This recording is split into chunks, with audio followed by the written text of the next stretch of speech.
तेज आवाज से बोलिए। आवाज नहीं आ रही। 4। वजू में कितने फराइज बताए हैं? 4। वजू में कितने फराइज हैं? 4।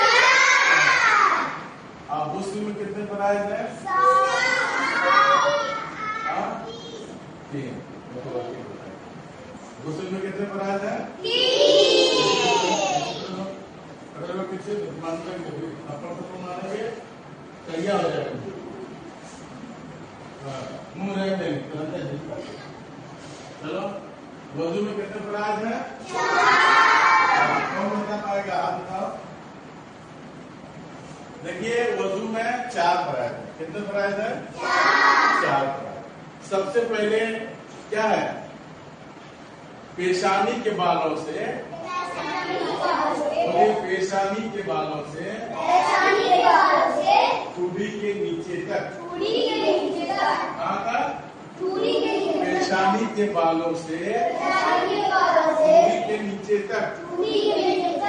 वजू में 4 फराइज हैं। नंबर 1, पेशानी के बालों से ठुड्डी के नीचे तक। एक कान के लो से, एक कान के लो से दूसरे कान के लो तक पूरे चेहरे का धोना। नंबर 2, चोलियों समेत दोनों का धोना। और नंबर 3, चौथाई सर का मसह करना। और नंबर 4, टखनों समेत दोनों पाँव का धोना। अगर इन चारों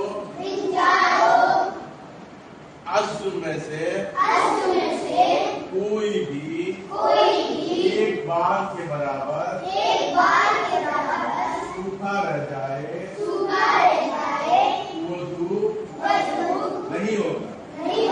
वजू नहीं होगी तो नमाज नहीं होगी, है ना। उसी तरीके से गुस्ल में 3 फराइज है। नंबर 1, गरगरे के साथ कुल्ली करना। गरगरे के साथ कुल्ली करना। और नंबर 2, नाक में नर्म हड्डी तक पानी पहुंचाना। और नंबर 3, पूरे जिस्म में पानी बहाना। पूरे जिस्म पर नंबर 1 क्या था? गरगरे के साथ कुल्ली करना। और नंबर 2, नाक में नर्म हड्डी तक पानी पहुंचाना। और नंबर 3 क्या है? पूरे जिस्म में पानी बहाना। हाँ, ये क्या करेंगे? सबसे पहले गरगरे के साथ 3 मरतबा कुल्ली करेंगे, फिर 3 मरतबा नाक में नरम हड्डी तक पानी पहुंचाएंगे, फिर 1 मरतबा पूरे बदन में पानी बहाएंगे।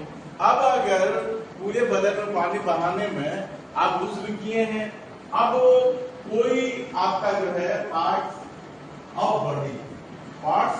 बॉडी, उसमें से अगर कोई भी एक बाल के बराबर सूखा रह जाए, वजू जब वजू नहीं होगा तो नहीं होगी, नमाज नहीं होगी। तो फिर हमारा मेहनत करना क्या हो जाएगा? बेकार हो जाएगा, है ना।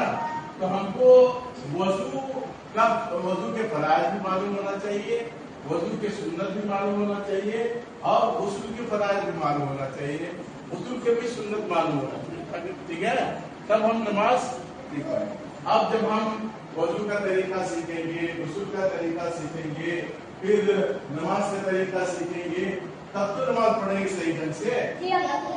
अब वजू आए और वजू सही से नहीं हुआ तो नमाज नहीं होगी, गुस्ल सही से नहीं हुआ तो जब हम पाकी नहीं होंगे तो नमाज नहीं होगी, है ना।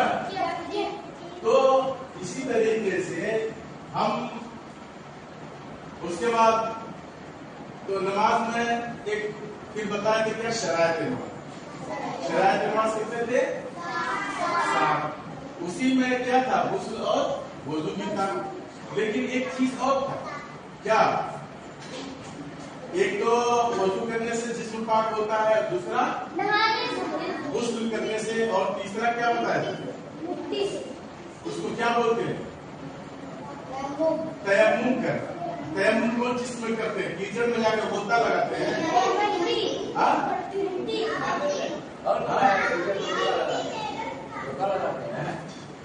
पाक मिट्टी में, पाक और सूखी मिट्टी में क्या करते हैं? हाथ रखते हैं। हाथ रखने के बाद खूब मिट्टी लग जाए तो पोंछ लेंगे। कैसे झाड़ेंगे? झाड़ने के उसके बाद ऐसे झाड़ेंगे तो कुछ रहेगा नहीं, है ना? ऐसे झाड़ेंगे तो जो ज्यादा मिट्टी लगी होगी वो झड़ जाएगी। ठीक है, अब एक मरतबा क्या करेंगे, पूरे चेहरे में ऐसे क्या है, मल ले, और दूसरी मरतबा जब फिर मिट्टी पर हाथ मारेंगे फिर फूंक लेंगे, नहीं तो मिट्टी मिट्टी हो जाएगी। तो फिर उसके बाद क्या है, बाएं हाथ से दाहिने हाथ को मल लेंगे और दाहिने हाथ से बाएं हाथ को मल लेंगे। अब ऐसा नहीं है कि मिट्टी ढेर सी लिए अल्लाह के लगे कुल्ली करने, नाक में मिट्टी घुसाने, पूरी बदन में खूब पालवा की तरह मिट्टी पड़ रहा है, तब जाकर वो ये पाक होंगे, ऐसा होगा नहीं ना। अब अगर कोई कहे कि तयम्मुम कैसे होगा, क्योंकि वजू करते हैं तो पानी से क्या करते हैं, कुल्ली करते हैं, नाक में पानी डालते हैं, चेहरा धोते हैं, फिर क्या करते हैं, तो हाथ धोते हैं, फिर मसा करते हैं, फिर पैर धोते हैं। तो ये कैसे होगा कि मिट्टी में हाथ मारे अब पोंछ लेंगे हो जाएगा? नहीं, मिट्टी थोड़ा थोड़ा मुंह में डाले, नाक में मिट्टी घुसाए, ऐसा नहीं ना। याद रहना चाहिए, ठीक है?